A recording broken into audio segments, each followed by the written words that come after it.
Hello, Divine Feminine Energy. Welcome to the Oracle of the Feather Crown Tree. This is your weekly reading to attune you into divine union with masculine energy. This can be something that you see as a divine energy overall, something sacred, something beyond this physical 3D world, or this could be more like a relationship take amongst feminine and masculine energies. I also do the counterpart to this, the masculine reading, so you're welcome to look at that and share it with others to get the whole big shebang for the week as far as these energies go. So in this reading, we're going to take a little look into what is below the surface in the subconscious realms and kind of break those into some different categories. We're going to look at what we can cull from the higher realms to bring those energies in, and then by mixing those two areas together, how we can really perform and live these energies in our daily lives and routine. So let's take a deeper dive then into the subconscious, and we're going to start on the far left bottom with the Shaman's Oracle deck, and we have Dancer of Reconciliation. I am the dancer of reconciliation. I dance between those who have grown apart, between tribe and tribe, person and person, nation and nation. I seek out those who are estranged and restore the balance that has been lost. To all who feel crushed beneath the weight of dissolution and separation, I offer the opportunity to restore shape and form to broken bonds. I also bring the means of righting old wrongs and grievances, through which process we may grow stronger. Without reconciliation, we can spend a great deal of time in a no man's land of strife and disillusion. We reconcile ourselves to many things in life without realizing it, trivial things that go wrong at home or work, or that push us into difficult places. Yet reconciling ourselves to things we cannot change, loss, death, shifts in fortune at many levels, is an essential stage of learning on our life's journey. The dancer of reconciliation stands as a force of restoration, a healing presence that offers us the insight to understand the true nature of our grievances and the power to mend them. So this card is representing our deep, deep ancestral roots, issues that are hardwired into us that can play in either a positive or a negative fashion in our lives. The next card we're going to take is going to be in more of a local day-to-day influence from our environment, more of a modern cultural influence from family, friends, and just people in our community, and that influence us through the media. So we are taking this card from the Sibyl's deck. It's the Oracle of the Black Doves of Africa, and we have Avarice. A nude soul is the best adorned.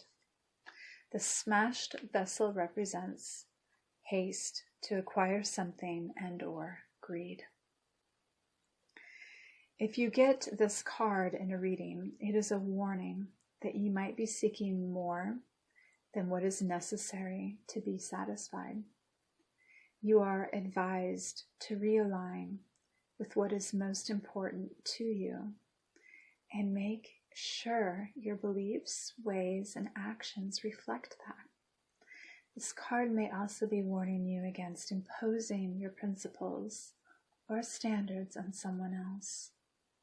Respect the fact that their needs may be different from yours.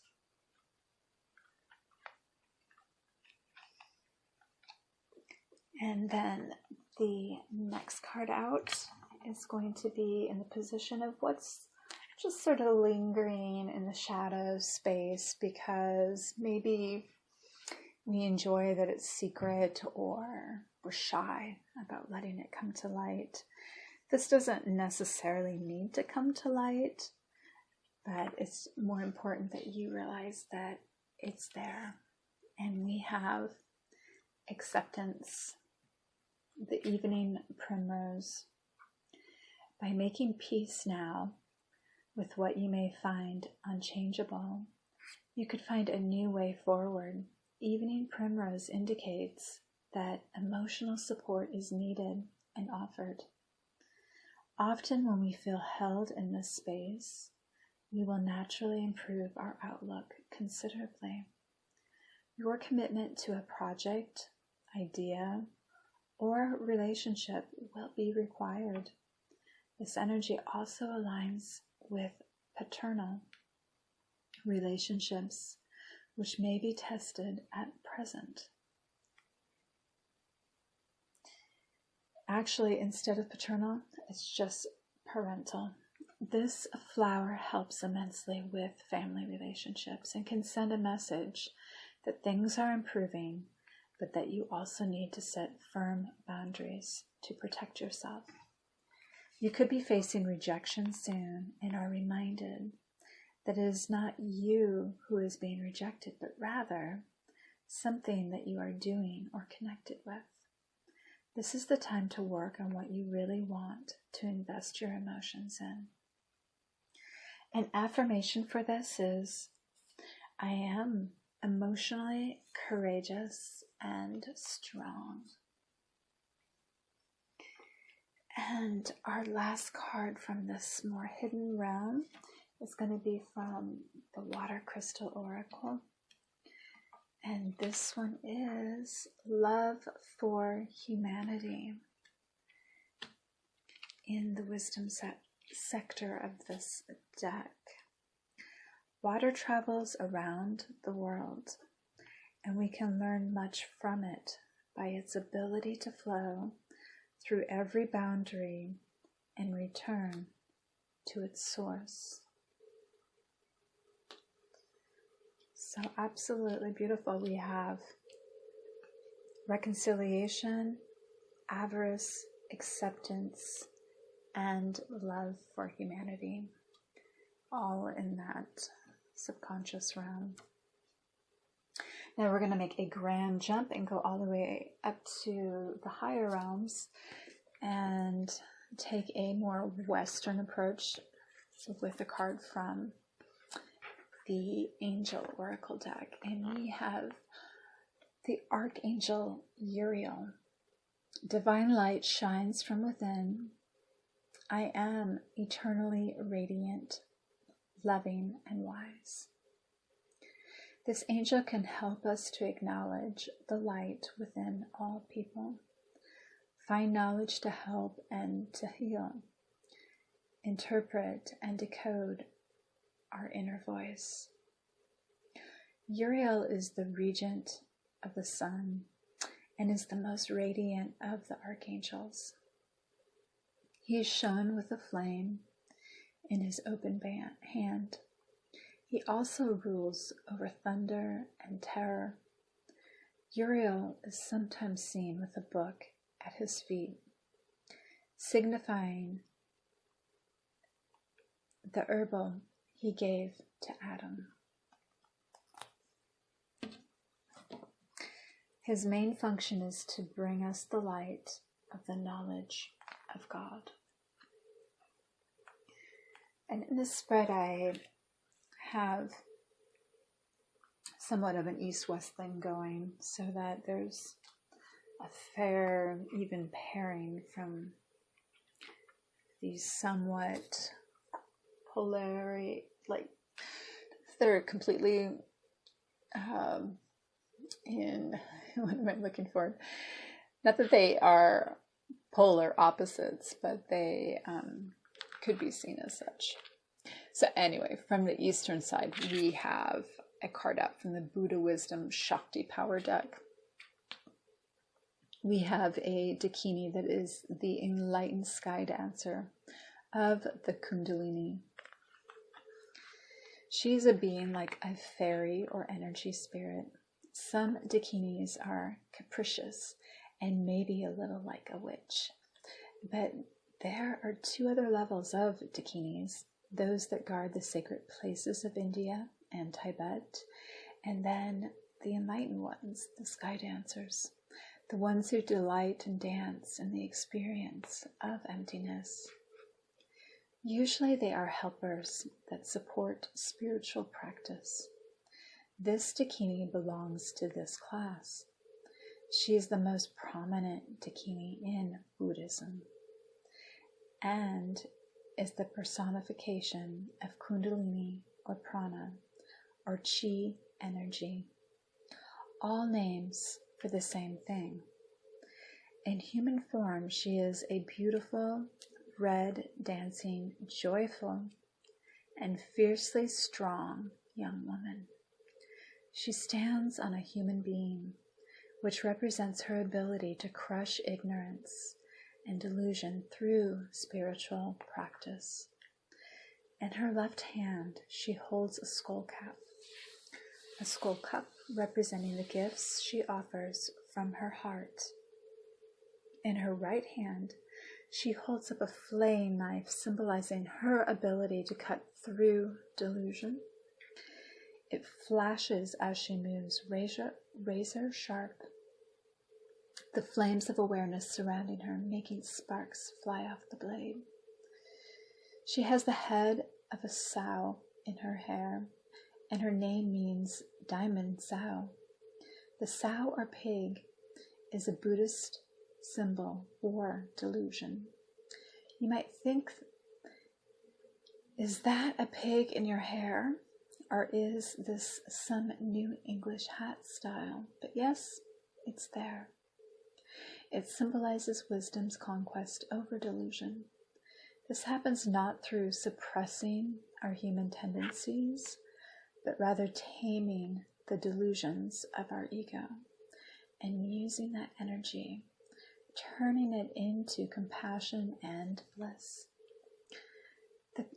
The pig eats everything. Here it represents the idea that all energies and experiences, thoughts, ideas, and lifestyles are food for growth. When you are accepted as a student by an accomplished tantric teacher, there is the monastic ascetic path, and then there is the tantric path. It embraces and uses all that life has to offer as grist for your spiritual mill. Okay, so let's see how we can take from these two realms and incorporate these energies in more of a daily living practice this week. So from the Gods and Goddesses deck, we have Nandi. I offer salutations to the humped white bull Nandi, whose neck is decorated with bells. He is the carrier of the blue-throated Shiva, the embodiment of Dharma, as unshakable as the Himalayas.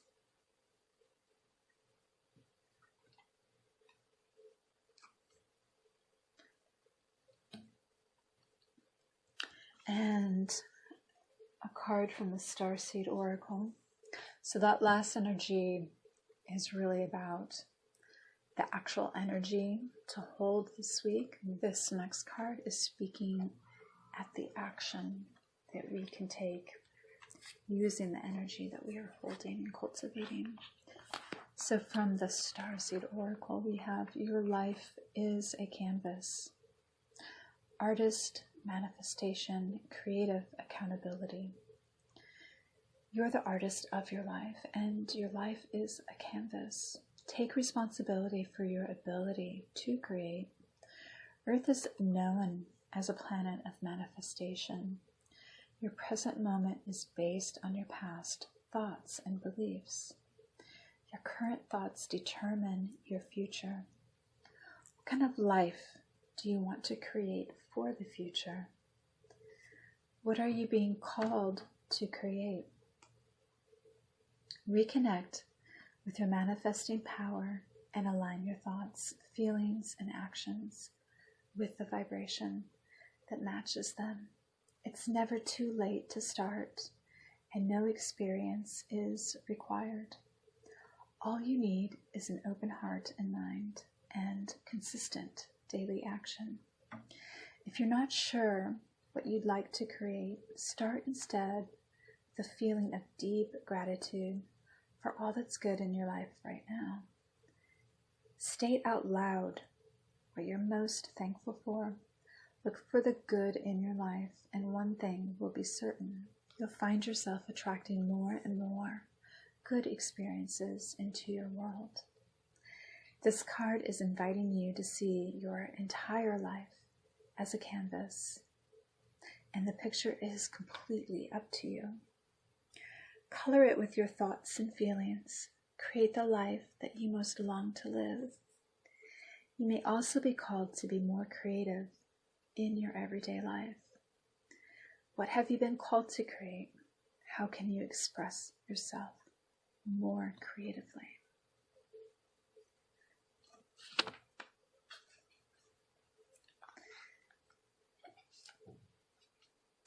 And then sort of the eye of providence of this reading, this circular card, which is from the Archetypes Guidebook, will be representing your psyche for the week.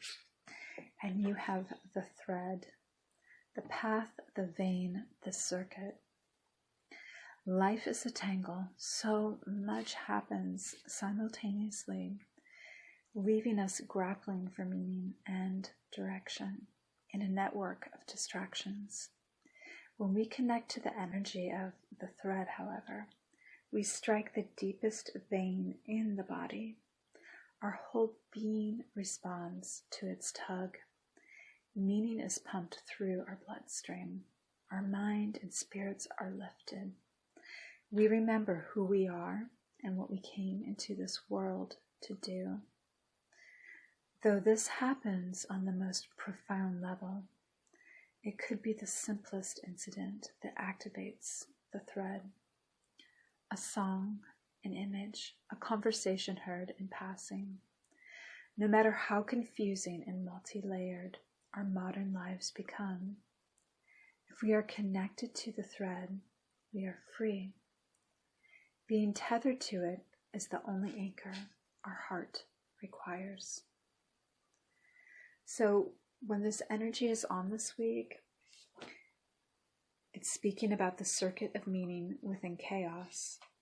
And when it's not as illumined, it is about being binding, frustrating, and tout.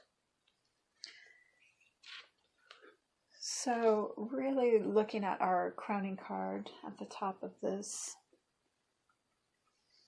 pyramid, we're going to see in its highest form some of the energies and hints that really can bring the divine feminine into her proper position this week. So we're seeing this beautiful respect for adornment and taking care of oneself, the ability to receive pleasure without the need to give back. Pleasure that allows us to dream, to even daydream. We deserve this pleasure in an atmosphere that is fertile, where things are at play like small puppies, and there's a sense of the naturalness and joy of domestic bliss. And in the background, motivating all of this, is passion, a passion that we may not yet be consumed by, but that we're sensing, that we're growing. And this passion may be in a desolate area right now, but it soon will become fertile. and will be allowed to bloom and be part of our lives. Well, thank you for being part of this reading. I do hope that I've been able to share some enlightening words with you through it. As I stated at the beginning, you are more than welcome to partake in the masculine version of this reading for the week as well. Such a pleasure to have you along. And I'm sending you so many blessings for an abundant and spectacular week ahead. Thank you so much.